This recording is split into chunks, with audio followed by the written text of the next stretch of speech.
Assalamualaikum warahmatullahi wabarakatuh. Baik, perkenalkan nama saya Ahmad Faiz Batubara dengan NIM 24115210106. Di sini saya akan menjelaskan subnetting dan VLSM.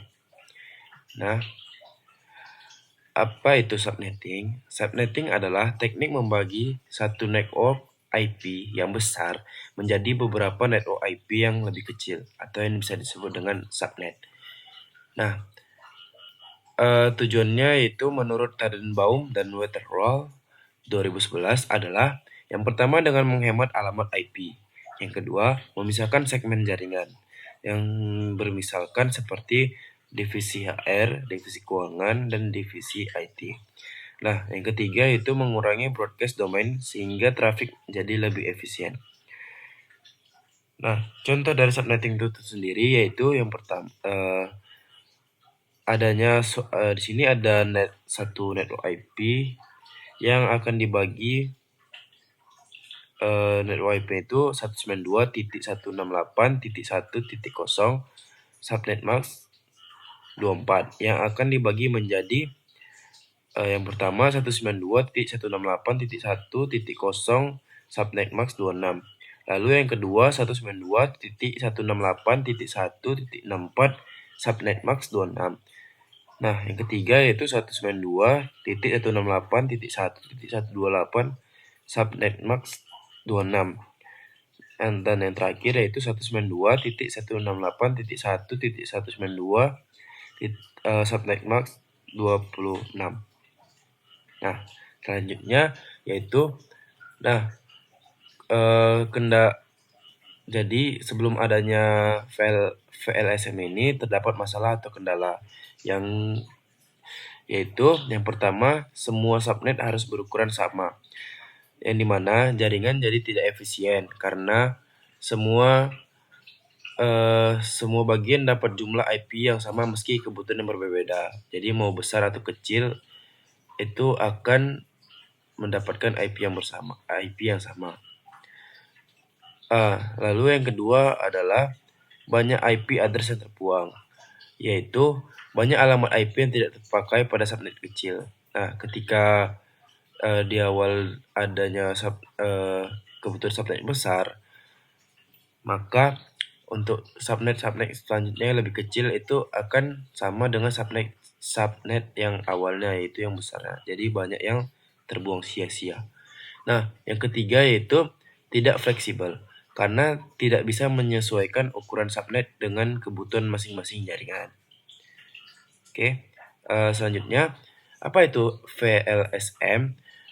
VLSM atau yang bisa disebut dengan Variable Length Subnet Max adalah sebuah teknik dalam jaringan komputer yang memungkinkan kita untuk membagi satu blok alamat IP atau network menjadi beberapa blok yang lebih kecil atau bisa disebut dengan subnet dengan ukuran yang berbeda-beda. Nah, kalau dulu semua subnet harus punya ukuran sama, yaitu VLSM. Nah, dengan VLSM kita bisa membuat subnet besar untuk jaringan yang butuh banyak host dan subnet kecil untuk jaringan yang butuh sedikit host. Nah, VLSM sendiri mempunyai latar belakang, yaitu VLSM merupakan evaluasi dari metode lama, yaitu FLSM atau Fixed Length Subnet Max, yang mengharuskan semua subnet memiliki ukuran yang sama persis, yang seringkali menyebabkan pemborosan alamat IP. Nah, tujuan utama VLSM adalah untuk mengefisiensikan dan untuk memastikan tidak ada alamat IP yang terbuang sia-sia. Nah, VLSM sendiri memiliki keunggulan yang pertama,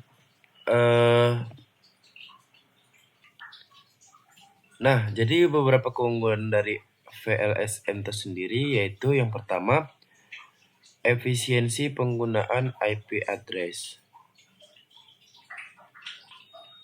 Dengan VLSM, alamat IP dapat dialokasikan secara tepat sesuai jumlah host pada tiap jaringan, sehingga tidak ada pemborosan IP seperti pada subnetting tetap. Nah, yang kedua yaitu fleksibilitas tinggi. VLSM memberi keleluasan bagi administrator jaringan untuk menyesuaikan pembagian subnet berdasarkan kebutuhan real di lapangan. Jaringan besar maupun kecil bisa dikelola secara lebih adaptif. Lalu yang ketiga ada skalabilitas lebih baik, yang dimana karena sifatnya yang dinamis, penambahan jaringan baru dapat dilakukan tanpa perlu melakukan perombakan besar pada struktur IP yang sudah ada. Nah, yang keempat yaitu manajemen jaringan menjadi lebih efisien. Dengan penataan IP yang lebih rapi, proses pemeliharaan dan pengawasan jaringan menjadi lebih mudah dilakukan. Nah, pada keunggulan yang terakhir yaitu mendukung hierarchical routing, yang artinya data dapat dikirim dengan jalur yang lebih terstruktur, mempercepat proses routing, serta mengurangi beban pada router.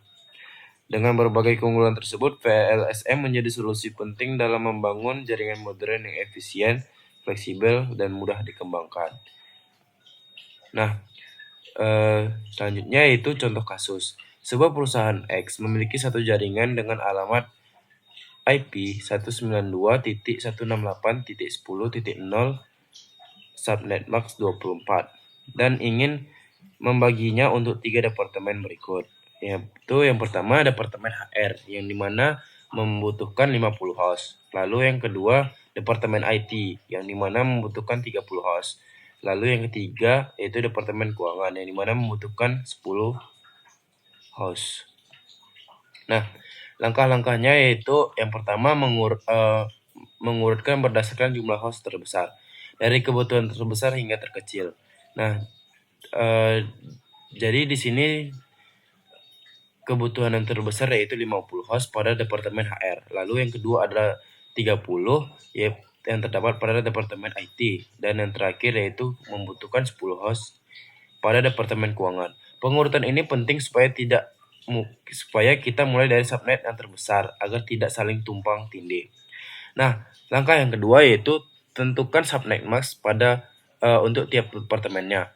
Departemen HR membutuhkan 50 host, yang dimana membutuhkan minimal 64 alamat IP. Kenapa 24? Kenapa 64? Karena 2/6 karena yang alamat IP yang memenuhi itu adalah 64 yang mana dari 2/6. Jika 2/5 yaitu jika 2/5 yaitu hasilnya 32. Itu tidak memenuhi untuk 50 host yang dibutuhkan oleh departemen HR. Nah, jadi subnetnya yaitu 26. Nah, pada departemen IT membutuhkan 30 host yang dimana 30 host butuh minimal 32 alamat IP dengan subnet 27. Lalu departemen yang terakhir yaitu departemen keuangan membutuhkan 10 host dengan butuh minimal 16 alamat IP dengan subnet 28. Kenapa 16? Kenapa 2/4 atau 16? Karena jika 2/3 itu tidak memenuhi dari 10 host yang diperlukan oleh departemen keuangan. Nah, lalu yang langkah yang terakhir yaitu mengalokasikan alamat IP-nya. Sekarang kita alokasikan jaringan dari awal ke akhir tanpa tumpang tindih. Pada departemen HR alamat IP-nya yaitu yang dari 192.168.10.0 menjadi 192.168.10.63 dengan subnet max yaitu 26. Pada departemen IT yaitu yang awal 192.168.10.64 lalu menjadi 192.168.10.95 dengan subnet max 27.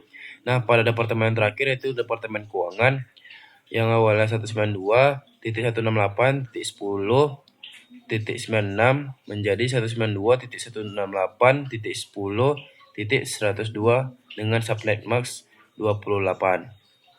Nah, sisa IP dari 192.168.10.103 sampai 192.168.10.255 masih bisa digunakan untuk subnet lainnya. Nah, secara keseluruhan, VLSM atau Variable Length Subnet Max adalah solusi yang sangat efektif untuk mengatasi keterbatasan metode subnetting lama atau metode VLSM. Dengan VLSM, kita bisa membagi jaringan berdasarkan kebutuhan data tanpa adanya mubazir alamat IP. Subnet besar untuk bagian yang butuh banyak host dan subnet kecil untuk bagian yang hanya memerlukan sedikit host. Cara ini membuat penggunaan alamat IP jauh lebih hemat, jaringan menjadi lebih tertata, dan proses pengelolaan menjadi lebih mudah. Sekian dari saya akhiri. Assalamualaikum warahmatullahi wabarakatuh.